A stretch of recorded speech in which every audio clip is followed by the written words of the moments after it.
qu'il me soit également permis de remercier et féliciter au nom de toutes les femmes et sœurs africaines le chef de l'État, son Excellence le Président Macky Sall, pour sa décision d'accueillir à Dakar la 2e édition de la conférence de l'Union africaine sur la masculinité positive suite à l'édition inaugurale organisée par son homologue et frère de la République démocratique du Congo, le président Félix Antoine Tshisekedi. Après ce devoir d'hospitalité, j'exprime toute ma fierté de me retrouver dans cette auguste assemblée à l'occasion de la consultation des femmes leaders africaines en prélude à la 2e conférence de l'Union africaine sur la masculinité positive pour l'élimination des violences faites aux femmes et aux filles, prévue aujourd'hui, prévue demain, ici même à Diamniadio. Cette rencontre s'inscrit dans une longue marche des pionnières et femmes leaders d'Afrique qui ont constamment mené le plaidoyer auprès des dirigeants du continent pour assurer une place de choix à l'égalité des sexes et l'autonomisation des femmes dans l'agenda 2063 de l'Union africaine. Que de chemin parcouru par nos braves et infatigables pionnières.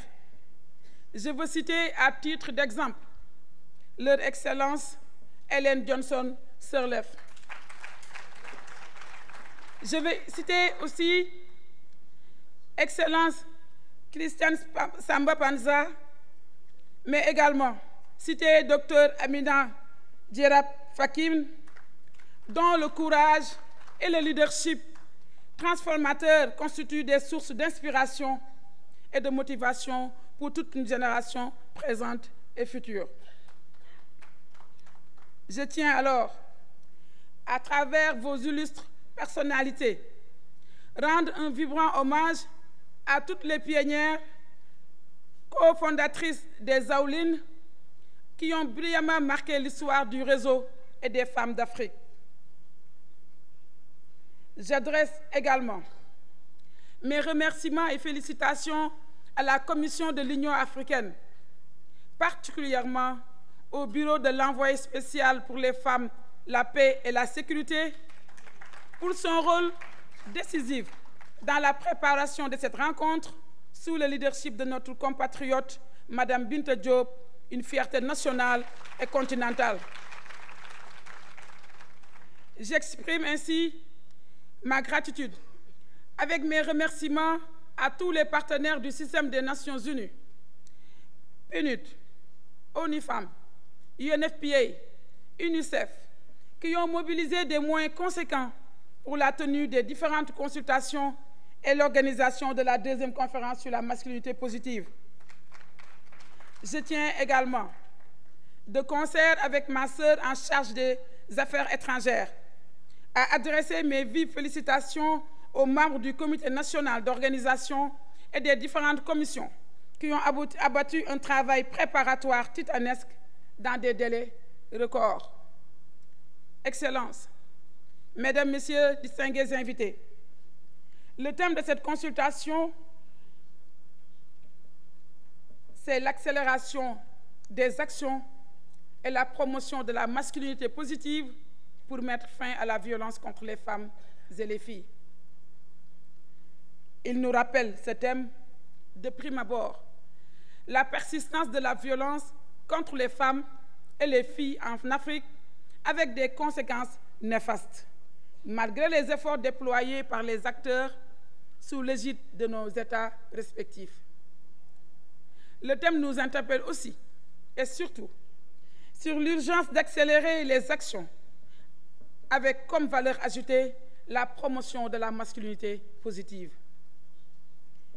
Et il est tout heureux de constater que ce concept novateur de la masculinité positive, qui promeut l'implication des hommes dans la lutte contre la violence, contre les femmes et les filles, ait déjà trouvé un écho favorable auprès des chefs d'État et de gouvernement de l'Union africaine, qui ont déjà adopté la déclaration issue de la première conférence de Kinshasa.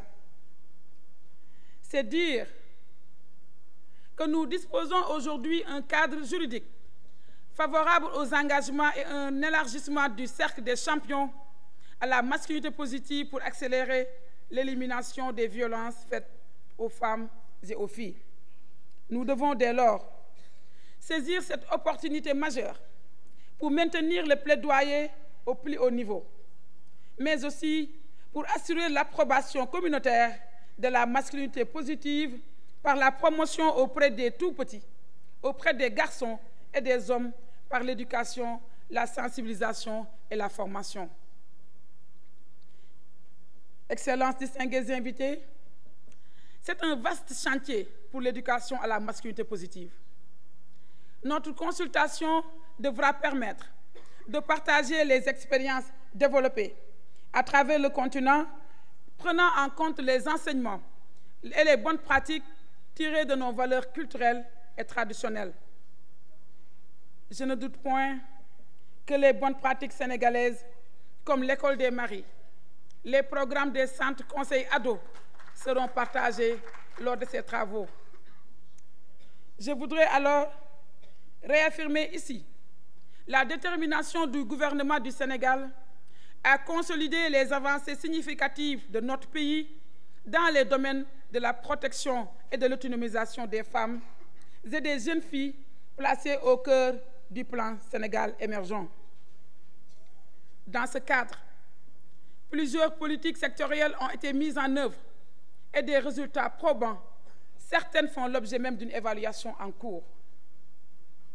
Il en est ainsi l'évaluation à mi-parcours de la phase 2 de la stratégie nationale pour l'équité et l'égalité du genre et du plan d'action national multisectoriel pour l'éradication des violences basées sur le genre et la promotion des droits humains 2017-2021.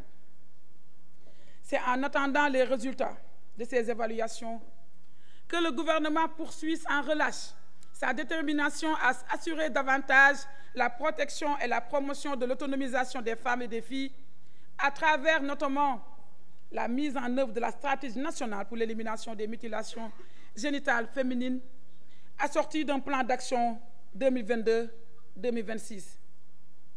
Et aussi à travers la vulgarisation de la loi 2020-05 du 10 janvier 2020 portant criminalisation du viol et de la pédophilie suite à la traduction des 14 langues nationales.